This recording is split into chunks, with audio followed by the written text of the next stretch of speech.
aqui, um detalhe que é muito importante. Esse acordo de paz não é um acordo qualquer. Esse acordo de paz, ele vai ter que permitir que Israel construa o terceiro templo no Monte Moriá.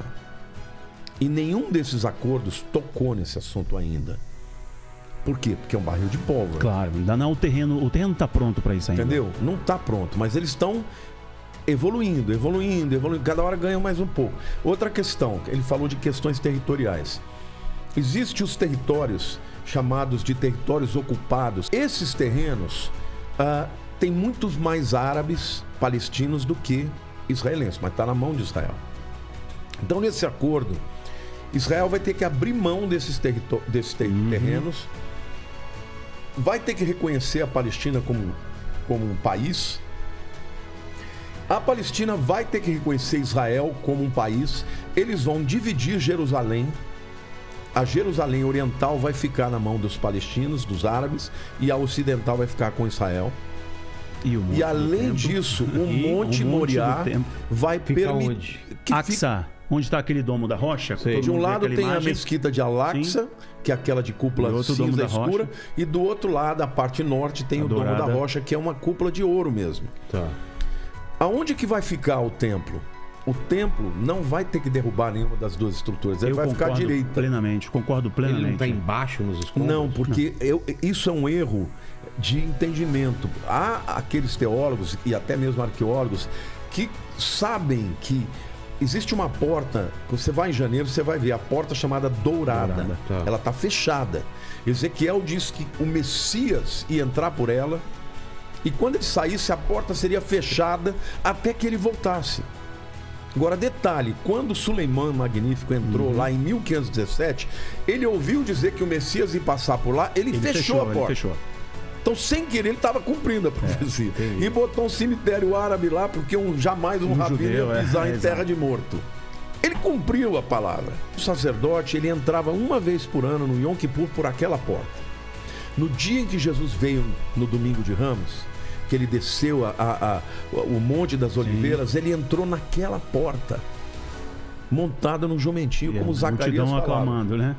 E Zacarias, que escreveu 500 anos antes, disse que o Messias entraria e depois que ele entrasse e saísse, seria fechada e nunca mais ela seria aberta até que ele voltasse. No ano de 1967, o rei Hussein da Jordânia, ele queria fazer dali um complexo hoteleiro bem naquela região. Só que, para se cumprir as escrituras, a guerra estourou, os judeus tomaram aquele monte e não ficou, continuou fechado. Tá. Agora, nós sabemos que o terceiro templo vai ser reconstruído, por quê? Porque quando o anticristo romper a aliança que ele fez, diz que ele vai cessar os sacrifícios. Sim. Ora, para o sacrifício existir, o templo tem que existir. Então, em 70, o general Tito entrou e destruiu tudo, porque tinha havido uma grande revolta dos zelotes a partir do ano 66, e ele destruiu tudo, como Jesus profetizou no sermão de Mateus 24. Conforme Daniel profetizou em Daniel 9. Agora, Daniel diz que quando houver a tribulação, os sacrifícios vão ser feitos de novo. E para ter sacrifício, tem que ter o templo. Claro. Hoje, pra você ter uma ideia, já existem judeus de famílias sacerdotais, eles já estão fazendo os sacrifícios, treinando. Em Jerusalém porque é uma coisa muito se preparando, específica, tem que saber fazer exatamente. Claro, o ritual é muito bem estabelecido no Antigo Testamento. Inclusive, Deus deu toda a diretriz para Moisés. O Instituto do Templo está na Torá. O Instituto do Templo em Jerusalém já tem todos os utensílios. Já tem a menorá. Já tem as vestes sacerdotais, já tem os garfos para tirar a brasa. Mas tem tudo já. Para toda a ritualística. Da Arca da Aliança. Só falta a arca. Então. Alguns dizem que ela já sabe onde ele está. Eu ouvi falar que é na Etiópia. Aquele templo na Etiópia é uma grande especulação. Tem até material da History Channel sobre isso, mas é especulação. Não sei. Bom, pode ser que até construam outra. Tá.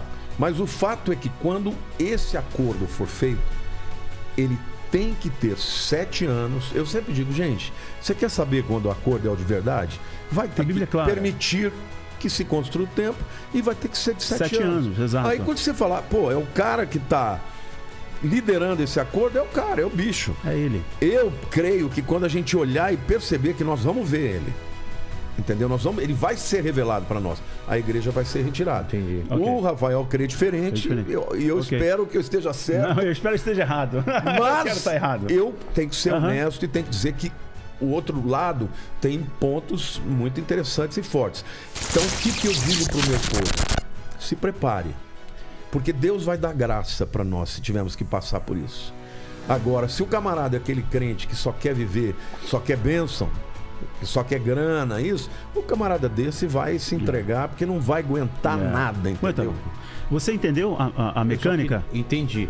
Mas em relação ao templo, por que ele é uma coisa impossível de se imaginar hoje em dia e vai ser possível um dia por causa da localização? Aquilo é um barril de pólvora. Olha, imagina, o judeu ele tá conseguindo agora, por muita articulação política, por muita pressão de parlamentares. Não, mas não é dele, ele não pode chegar lá e vão construir. Não, olha só, foi a primeira vez na história que esse governo caiu de Israel, essa coalizão governamental de Israel, foi a primeira vez na história que os árabes participaram. Muçulmanos participando, já terem deputados, etc., são muçulmanos. 20, 30% da população de Israel é de muçulmanos. Era muito de direita. É, conservador, de direita. E ele tem alguns partidos lá que são de extrema direita que falam o seguinte: vamos explodir essas. Exato. Essas vamos radicais, construir entendeu? nosso tempo, etc. Mas essa coalizão agora, que ela ruiu, ela caiu, justamente porque não conseguiu fazer a manutenção. Esse Yair Lapid, ele é muito mais aberto para uma possibilidade centro-esquerda, desse acordo que vai dividir Jerusalém. Isso aí, Por isso exato. que está caminhando para isso. Exato. Agora, só para responder a sua pergunta, que é muito boa, por que eles não podem? Antes, Israel nasceu como nação em 1948, no dia 14 de maio, quando o Davi Ben-Gurion estabeleceu a independência do Estado de Israel, que tinha, em dezembro de 47, aprovado uma resolução da ONU, inclusive com o nosso... Com o voto do Oswaldo Aranha. Mas ninguém quis impor. Ninguém quis impor. O Ben-Gurion falou: ninguém vai fazer, eu vou declarar aqui. Ele declarou. No dia seguinte começou a guerra da independência, que durou 1 ano e meio. Israel venceu contra tudo e contra todos.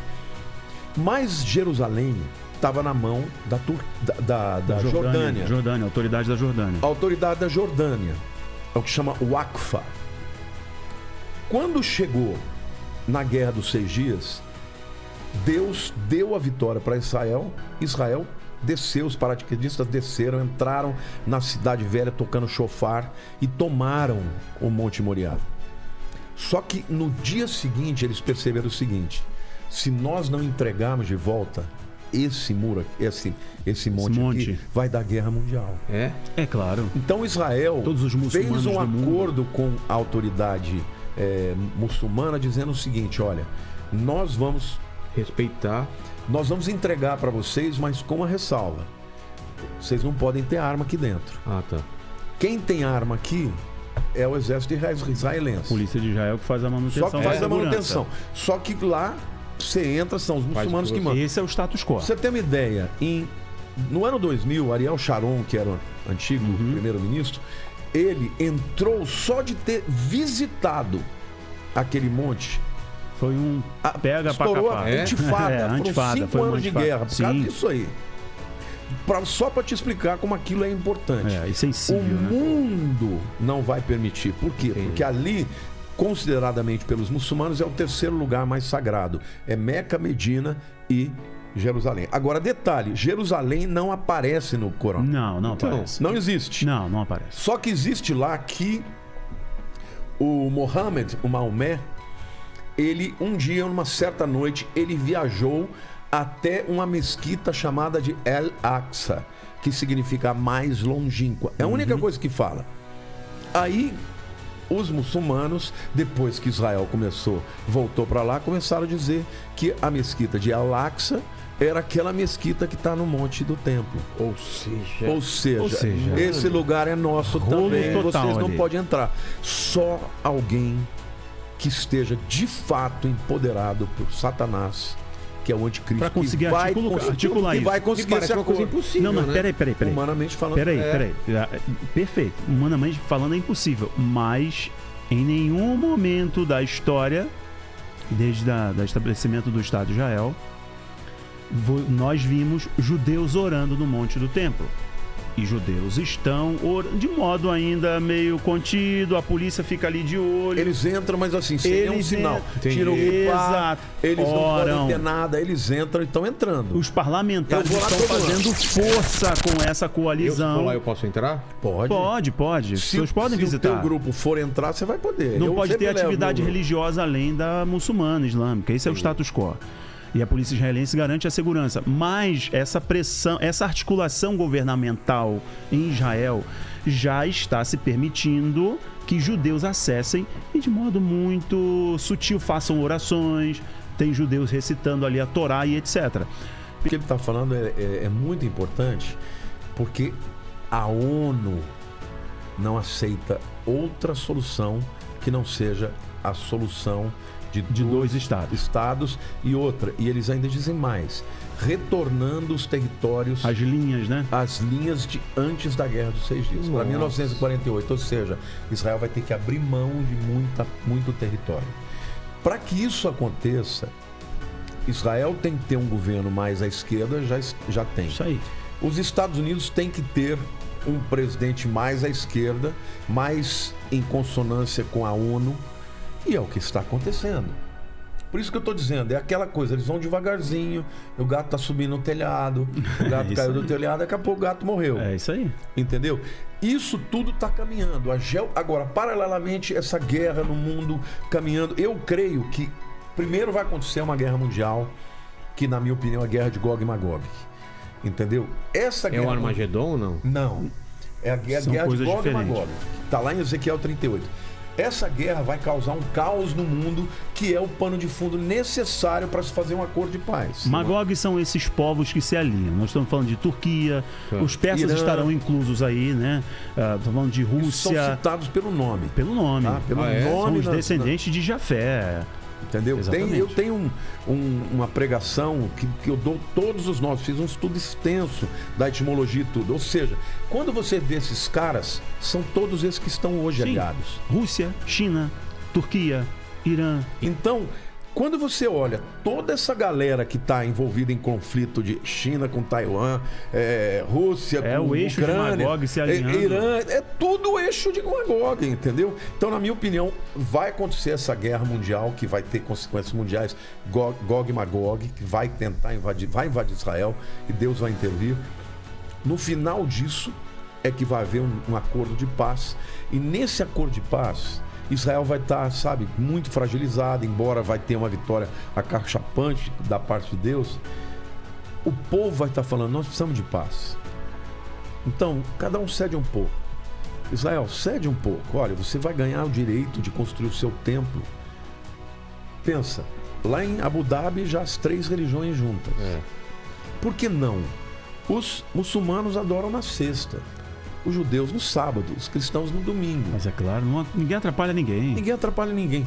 Quando o livro de Apocalipse fala para o anjo dar uma vara de medir para João, fala assim, olha, você meça o templo, mas você não entre na parte dos gentios, porque eles têm o direito por 42 meses. O que quer dizer isso? 42 meses são 3 anos e 3 meio. anos e meio. É a metade Lembra da tribulação, a isso parte, aí, né? a grande tribulação. Aí ele diz assim, você pode construir, mas não entre na parte dos gentios. A parte dos gentios é que são as 2 mesquitas lá. Olha como Interessante. né? Deus As vai coisas se revelando encaixam. até isso. Só vai poder construir o terceiro templo. No passado, aquele monte inteiro era do povo de Israel. No Monte das Oliveiras, você olha para o muro do templo e você vê a porta formosa ou a porta dourada. Por onde Jesus, Quando ela era por onde Jesus entrou, quando ela era aberta, você via até a entrada do templo. Hoje, eu levei, nesse ano agora que eu levei meu grupo, eu levei o povo lá. Eu falei, vocês estão vendo a porta dourada? Olha onde ela aponta. Não aponta para nenhuma das 2 construções. Ela fica bem à direita. Então, de sul para o norte, o templo vai ser reconstruído na parte direita, ou seja, na parte norte do Monte Moriá. Para onde tem o visual da porta. É isso que eu ia falar, da porta você vai conseguir Vai ver. conseguir olhar através da porta, você vai conseguir olhar lá do Monte das Oliveiras, você vai conseguir olhar lá dentro e ver o templo. Então, não vai ser necessário tirar nenhuma das construções. Entendi. E o acordo de paz vai permitir isso tudo. Vai envolver economia, dinheiro, porque essas nações vão receber a